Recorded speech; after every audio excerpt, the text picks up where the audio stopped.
Meu Deus do céu, quando eu me lembro que eu nasci num lugar, numa floresta, bem longe da civilização, que só comia o que as frutas faziam, só comia o porquinho que se criava ou a galinha que se criava. Isso levou 10 anos da minha vida, vivendo assim, do jeito da natureza. Quem morria, morria, quem vivia, vivia, quem comia, comia. E já naquela época eu vi os votos de cabresto, eu via dentaduras sendo dadas de presente pelos candidatos. Eu via pessoas da minha família apoiando aquela oferta de trocar dentadura por votos. Carteira de cigarros eram coletadas para fazer coisas pelos políticos. Na época era o Arena. E lá não tinha nem outros partidos, era só Arena 1 e Arena 2. Isso era no Nordeste, no Ceará. Lá na Serra Grande. Depois eu voltei, me retirei com meu pai, que me fez como retirante morar no Rio de Janeiro, no subúrbio do Rio de Janeiro. Foi lá que eu comecei a ver as desovas. Eu nem sabia o que era desovas. Eu via as desovas, gente. Eu via camburões de polícia passar. De madrugada, a gente ficava com medo. Foi os primeiros medos que eu tive na minha vida, foi no subúrbio do Rio de Janeiro, na área de São Gonçalo, Itaboraí. E eu via corpos furados, grávidas com corpos furados no meio da rua. E aquilo era nojento, era feio, era medroso. Comecei a sentir medo de andar nas ruas, medo de pensar. Você não pode pensar, você não pode falar o que pensa, é perigoso. E depois do subúrbio do Rio de Janeiro, com 15 anos, eu fui morar no morro. E lá no morro, eu vi a guerra. Era feio, muita violência, muita violência. Por outro lado, era muito bom as pessoas apoiando um ao outro.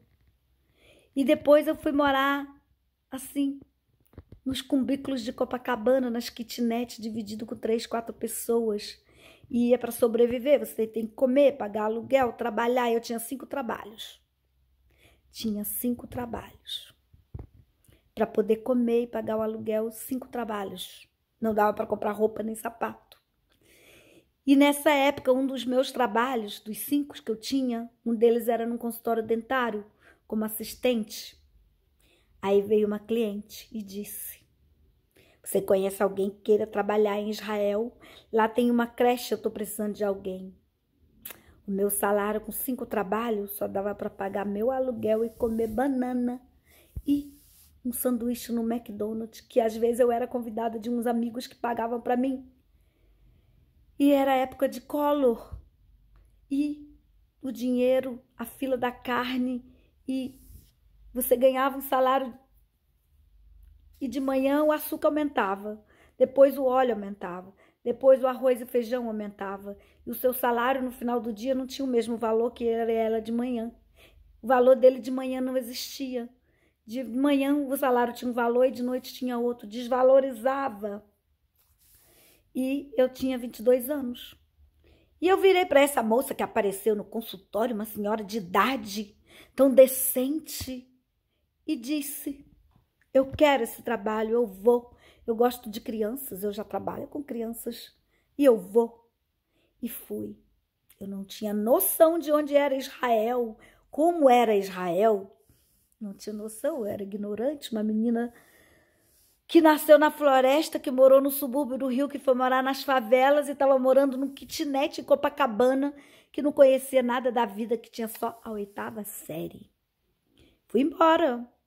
Fui embora com um presente que a minha dentista me deu, que era um dicionário de hebraico e simplesmente $100. Era tudo que eu tinha na vida, a minha roupa e o meu sapato. Algumas fotos do meu passado, da minha vida. E assim eu fui parar num lugar chamado Herzliya, um lugar que eu aprendi o nome depois que eu estava lá, esperando o trabalho na creche. Esse trabalho da creche nunca chegou. sumiu, não era nada. E ali eu estava na casa de uma família com 3 filhos adultos, 2 netos. E eu fazia comida, arrumava a casa, salário não apareceu, não tive salário. E aí eu pensei, estou pior do que eu estava antes na minha terra. Não tenho trabalho, estou trabalhando aqui nesta casa, a família sai para trabalhar e volta de noite, eu não falo com ninguém, não vejo ninguém. Já se passaram 2 meses e eu não tenho salário. O que foi prometido numa creche para trabalhar com criança foi só promessa. Tinha falta de respeito. Era brasileiros, famílias brasileiras que me levaram para Israel. O que eu fiz? O que eu fiz? Virei para a senhora de idade e falei, eu preciso trabalho, eu preciso trabalhar. E assim, peguei os meus $100, paguei um táxi para chegar na agência de trabalho. Na agência de trabalho que eles fizeram, me deram 3 lugares para trabalhar. Tel Aviv, nunca ouvi falar. Petah Tikva, nunca ouvi falar. E aí, apareceu-me o nome Jerusalém. Esse nome foi o que me lembrou da história da Bíblia que meu pai me contava. E aí eu me apeguei nessa palavra Jerusalém, Jerusalém, Jerusalém, Jerusalém. Passou-se 2 semanas, eu estava em Jerusalém, numa mansão trabalhando de babá, na casa de famílias milionárias. Eu pensei, será que eu vou ser escrava? E aí eu tive a sorte de ser empregada, trabalhando com criança, tomando conta de criança, sendo babá.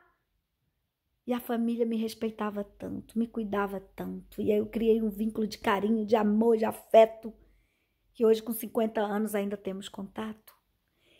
E aí eu vi democracia, aprendi um pouco de inglês, aprendi um pouco de hebraico, e eu entendi o que era Israel, aprendi a cultura deles, a religião.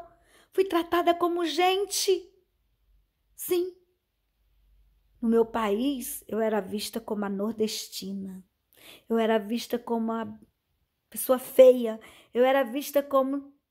Gente do Nordeste não tem valor. Pobre do subúrbio não tem valor. E ali eu estava num país que não importava de onde eu tinha vindo, não importava onde eu tinha nascido. Eu era uma babá e comia na mesa com os patrões. Eu era uma babá e ia para as festas com os patrões e os filhos. E eu não ia sendo tratada como uma babá e nem tinha que ficar tomando conta das crianças o tempo todo. Foi um tratamento que, quando eu via as empregadas no Brasil, as babás, eu me assustava. E o medo que eu tinha de ser uma delas. O que eu nunca quis era ser uma babá no Brasil. Isso foi em 92. Em 92. Em 92, antes de ir para Israel, foi a eleição do Lula com o Fernando Collor de Mello. E eu acreditava que a gente mudaria o Brasil. Eu acreditava que com esse partido mudaríamos o Brasil. E quando Collor ganhou, acabou a minha esperança. Eu não tive mais esperança. Esperança de Brasil, esperança de respeito, esperança de vida. E o meu salário só diminuía. E eu tinha que trabalhar, eu trabalhava dia e noite para pagar o preço da minha vaga num apartamento em Copacabana, kitnet, na Avenida Atlântica ou Avenida Copacabana, na Galeria Alasca, um lugar muito perigoso, onde tinha uma delegacia muito estranha. É assim. E foi assim. Quando eu estava em Israel, eu tive respeito como humano. Todos me respeitavam, os pobres, os ricos, os médios, os muçulmanos, os judeus, a Igreja Católica, as pessoas me tratavam normal. Eu fui tratada pela primeira vez como normal. Não era mais aquela menina que só era do Nordeste, aquela menina da favela, aquela menina do subúrbio. Eu era um ser humano, igual aos outros. Eu podia pensar, aprendi a pensar, a respeitar. E eu pude ter minhas escolhas, as minhas próprias escolhas. E aí, depois de 4 anos, eu voltei para o Brasil. Juntei uns dólares. E quando eu cheguei no Brasil, aqueles meus dólares que antes era assim 4, 5, 6, 7 vezes, 8, 10 vezes maior do que a moeda do Brasil. Quando eu voltei em 97, 96, 97, o meu dinheiro estava igual com o dinheiro do Brasil. Eu tinha saído do Brasil para comprar uma linha telefônica, juntar dinheiro para comprar uma linha telefônica, para continuar fazendo as minhas animações de festa como animadora infantil. E o dinheiro, quando eu voltei, estava igual por igual.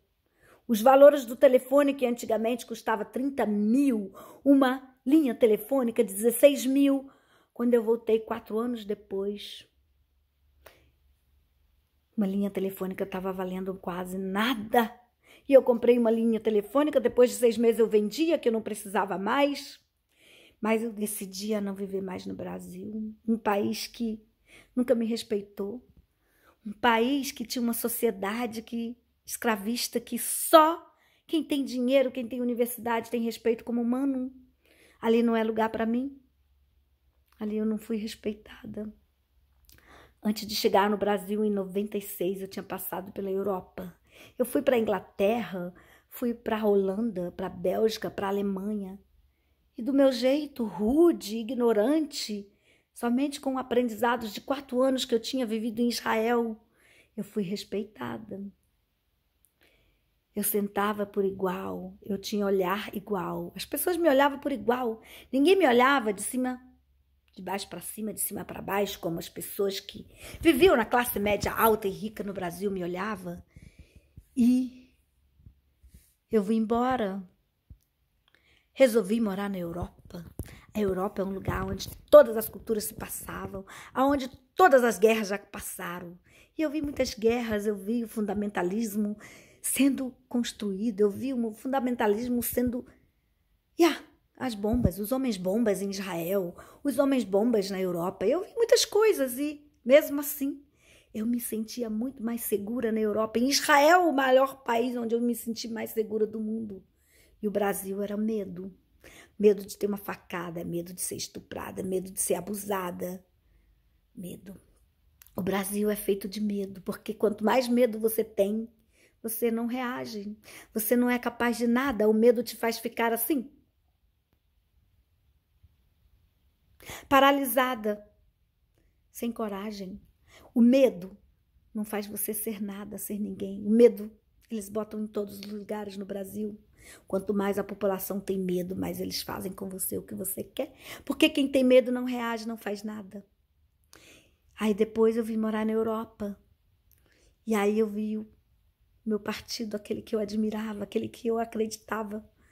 E sim, eu vi pessoas no Brasil podendo ir à escola, terminar o 2º grau, escolher estudar se quisesse, ter um curso de profissionalizantes. Eu vi assim, eu vi adolescentes ficarem adultos com uma faculdade. Eu conheci várias pessoas assim, muitos, sim.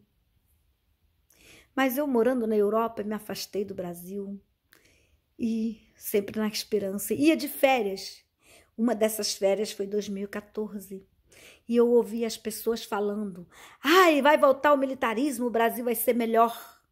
Isso me assustou muito, porque eu via coisas esquisitas. Como que pode voltar a ditadura, voltar o militarismo? Eu ficava ouvindo isso nas idas de férias, nos subúrbios do Brasil, principalmente vindo de irmãos e irmãs, mentalidades estranhas. Como é que essas coisas chegaram assim? Não, o Sul tem que se separar do Brasil. Eu ouvia isso lá no subúrbio do Rio de Janeiro, que o Brasil tinha que se dividir em 2, que seria maravilhoso. Essas coisas, eu via isso na Europa, na época do nazismo. E o racismo no Brasil, eu comecei a ver que era muito maior do que em todo o resto do mundo onde eu já passei, onde eu já vivi, e que o Brasil era realmente feito de escravos. Aí eu comecei a entender que nós, povo brasileiro, vivíamos e vivemos até hoje num regime escravista, onde você só é rico se virar um jogador de futebol, você só é rico se roubar muito, você só é rico se for desonesto, você só é rico se acertar na loteria. E a riqueza do estudo, do conhecimento, cadê? Quanto menos tiver essas riquezas de conhecimento, mais você, povo, é manipulado. Mais você fica com medo, mas você não reage. E agora, nessa polarização toda que eu vi no Brasil nos últimos anos, eu vi minha família ficando cada vez mais pobre. Pelo menos tinha comida, geladeira, fogão, televisão. Tinha escola. E agora? E agora? E agora? Onde está minha esperança? A minha esperança de ver minha família no Brasil, minha família suburbana, minha família nordestina, minha família da favela, minha família, a minha esperança. A minha esperança é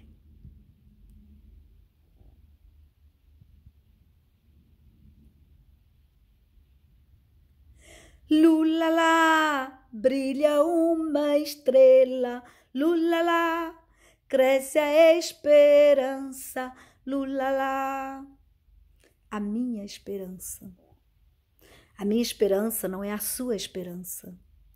E a sua esperança pode ser a sua esperança. Pode ser o outro candidato, não tem problema. O que nós não podemos é se odiar, se matar. Isso vem do fundamentalismo.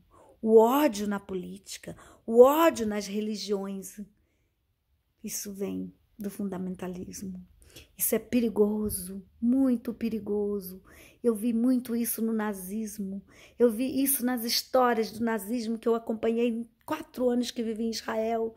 E há 20 anos que eu vivo na Alemanha, eu acompanhei isso, essas coisas. E eu vejo isso agora sendo implantado no país, no meu país, no Brasil. E eu sinto o cheiro dessas coisas que eu vivi, que eu senti fora do Brasil chegando. É como uma fumaça que você vai botando e se espalhando assim, a fumaça vai se introduzindo dentro das casas, dentro das famílias, dentro da mente. Isso é doentio, isso é nojento, isso é podre. Todo mundo tem o direito de pensar diferente, de votar diferente. Mas nós não temos o direito de atrapalhar o outro pensar. Todos podem votar em quem eles querem, em quem eles acreditam. Eles têm um motivo de acreditar no que eles acreditam. O sistema faz eles acreditarem no que eles acreditam. A gente tem que ter respeito. Respeito.